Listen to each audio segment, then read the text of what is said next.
The Sneetches, and Other Stories by Dr. Seuss. But we're just going to read the Sneetches today. The Sneetches. Now the star-belly Sneetches had bellies with stars. The plain-belly Sneetches had none upon theirs. Those stars weren't so big, they were really so small. You might think such a thing wouldn't matter at all. But because they had stars, all the star-belly Sneetches would brag, "We're the best kind of Sneetch on the beaches."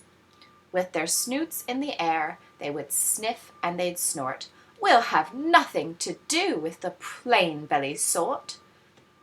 And whenever they met some, when they were out walking, they'd hike right on past them without even talking. When the star-belly children went out to play ball, could a plain belly get in the game? Not at all. You only could play if your belly had stars, and the plain belly children had none upon theirs. When the star-belly Sneetches had Frankfurter roasts, or picnics, or parties, or marshmallow toasts, they never invited the plain belly Sneetches. They left them out cold in the dark of the beaches. They kept them away, never let them come near, and that's how they treated them, year after year. Then, one day, it seems, while the plain belly Sneetches were moping and doping alone on the beaches, just sitting there wishing their bellies had stars, a stranger zipped up in the strangest of cars.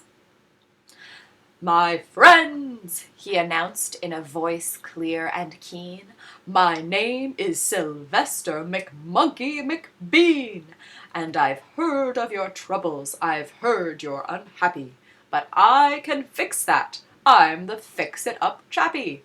I've come here to help you, I have what you need, and my prices are low, and I work at great speed, and my work is 100% guaranteed." Then quickly Sylvester McMonkey McBean put together a very peculiar machine. And he said, "You want stars like a star-belly Sneetch? My friends, you can have them for $3 each. Just pay me your money and hop right aboard." So they clambered inside. Then the big machine roared, and it clonked, and it bonked, and it jerked, and it burked, and it bopped them about. But the thing really worked. When the plain belly Sneetches popped out, they had stars. They actually did. They had stars upon theirs. Then they yelled at the ones who had stars at the start, "We're exactly like you. You can't tell us apart. We're all just the same now, you snooty old smarties, and now we can go to your Frankfurter parties." "Oh, good grief," groaned the ones who had stars at the first. "We're still the best Sneetches, and they are the worst. But now how in the world will we know?" They all frowned. If which kind is what, or the other way round?" Then up came McBean with a very sly wink, and he said, "Things are not quite as bad as you think. So you don't know who's who. That is perfectly true. But come with me, friends. Do you know what I'll do? I'll make you again the best Sneetches on beaches, and all it will cost you is $10 eaches." "Belly stars are no longer in style," said McBean. "What you need is a trip through my star-off machine. This wondrous contraption will take off your stars, so you won't look like Sneetches who have them on theirs." And that handy machine, working very precisely, removed all the stars from their tummies quite nicely. Then, with their snoots in the air, they paraded about, and they opened their beaks, and they let out a shout, "We know who is who, now there isn't a doubt. The best kind of Sneetches are Sneetches without."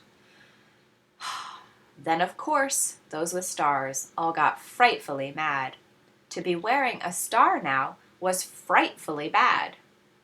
Then, of course, old Sylvester McMonkey McBean invited them into his star-off machine. Then, of course, from then on, as you probably guess, things really got into a horrible mess. All the rest of that day, on those wild, screaming beaches, the fix-it-up chappie kept fixing up Sneetches. Off again, on again, in again, out again. Through the machines they raced round and about again, changing their stars every minute or two. They kept paying money, they kept running through, until neither the plane nor the star bellies knew whether this one was that one, or that one was this one, or which one was what one, or what one was who. Then, when every last cent of their money was spent, the fix-it-up chappie packed up and he went. And he laughed as he drove in his car up the beach. Ha ha! They never will learn. No, you can't teach a Sneetch. But McBean was quite wrong. I'm quite happy to say that the Sneetches got really quite smart on that day. The day they decided that Sneetches are Sneetches, and no kind of Sneetch is the best on the beaches. That day all the Sneetches forgot about stars, and whether they had one or not upon theirs. The end.